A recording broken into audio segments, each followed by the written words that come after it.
Nature's first green is gold, her heart is hue to hold. Her early leaps a flower, but only so an hour. A mid-sized liberal arts college where the students love to learn, the dining halls are surprisingly good, and we are one of the last refugees for humanity in what remains of this empty shell of a world. Good morning, Musalaki University, and welcome back. It's great to finally see you all, especially given the school's late start this year.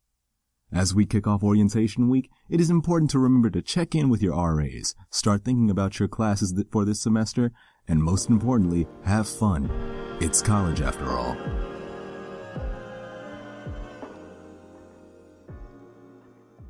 First things first, the university would like to apologize for school's late start due to last month's black rainstorm.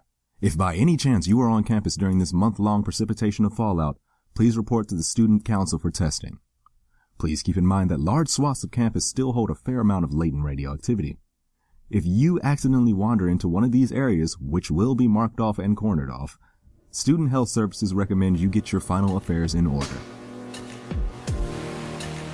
We heard about a lot of special newcomers in this year's matriculation speech, but the most impressive addition by far is the admission of a non-corporeal freshman, making Musalaki the first institution in the world to host a bodiless student.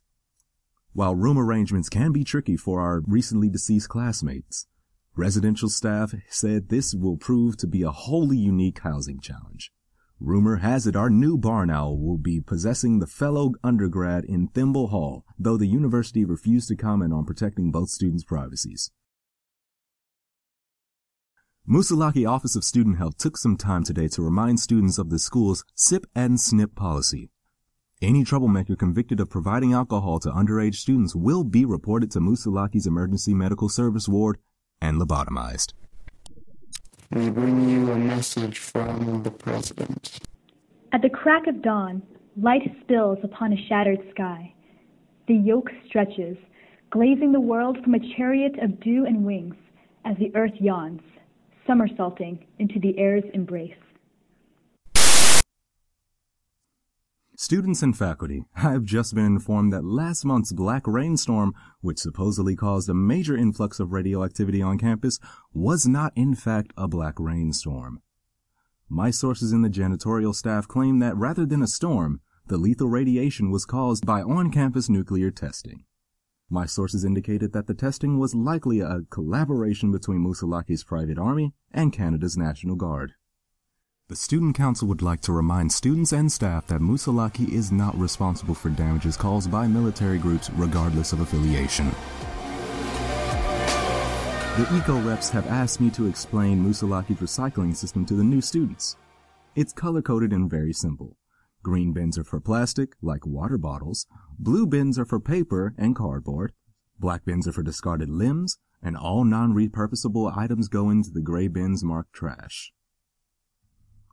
The Department of Residential Affairs, in collaboration with this year's orientation leaders, have produced a short film entitled My Zombie. Oh, how I learned to stop worrying and accept my roommates undead, in an attempt to aid students in their transition into sharing rooms. And personally, I would like to take some time to remind you that Musalaki is an accepting community, and that discrimination of any kind shall not be tolerated. So whether your fellow student is black, white, gay, straight, cisgendered, transgendered, off the gender binary, three-eyed, cannibalistic, half-dead, dead, or wildly mutated, treat them with the same respect you would according to any other being. In sadder news, beloved Musalaki's physics teacher, Professor Pear, will not be returning to teach this year. Professor Pear has been recruited by a roving band of mercenaries who want her to develop advanced weapons for them. While Pear's departure is certainly a loss, students should find it reassuring that the next generation of laser rifles wielded by crazy men on motorcycles might have a little bit of that old Musalaki charm and ingenuity in them. Students and staff, the Student Council has issued a statement about last month's alleged nuclear testing. According to them, the cause of last month's events are none of your damned business. When further pressed, the council's spokesman reminded everyone that there is very little separating the students and staff of Musalaki University from the roving bands of motorcycle maniacs, zombie hordes, alien invaders, and robot armies that crawl around the deserted landscape that was once pristine New Hampshire. The spokesman proceeded to state that even if we were testing weapons, we sure as hell wouldn't bother with something as weak as a nuclear bomb. When asked what was stronger than a nuclear bomb, the spokesman only grinned and shook their head. I would like to take this opportunity to remind listeners that questioning the student council without a proper permit is grounds for exile. That's all for this week's section of Good Morning Musalaki. Once again, welcome and welcome back. I look forward to seeing you all around campus this year. Have a wonderful week, listeners.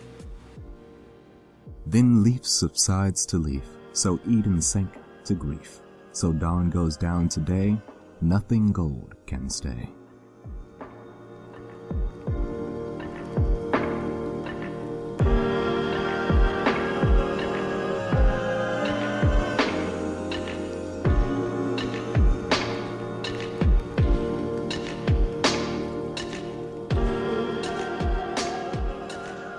Good Morning Musalaki is a Welcome to Night Vale influenced podcast created by the Tufts Podcast Network. Good Morning Musalaki is co-directed by Aidan Brown and Sydney Beasy, and written by Aidan Brown, Sydney Beasy, Melissa Fato, and Giles Bullen. The voice of Good Morning Musalaki is Justice Washington. His work can also be found at youtube.com/user/KIDAKU1 and soundcloud.com/SEIGIVA. This week's message from the president is Untitled 2, written and read by Stephanie Lee, a junior at Tufts University. The music of Good Morning Musalaki is Midori by Beat Culture, which can be found on Free Music Archives. Beat Culture can be found at facebook.com/BEATCULTCHA. Thank you for listening, and be sure to follow us on SoundCloud and on Tumblr.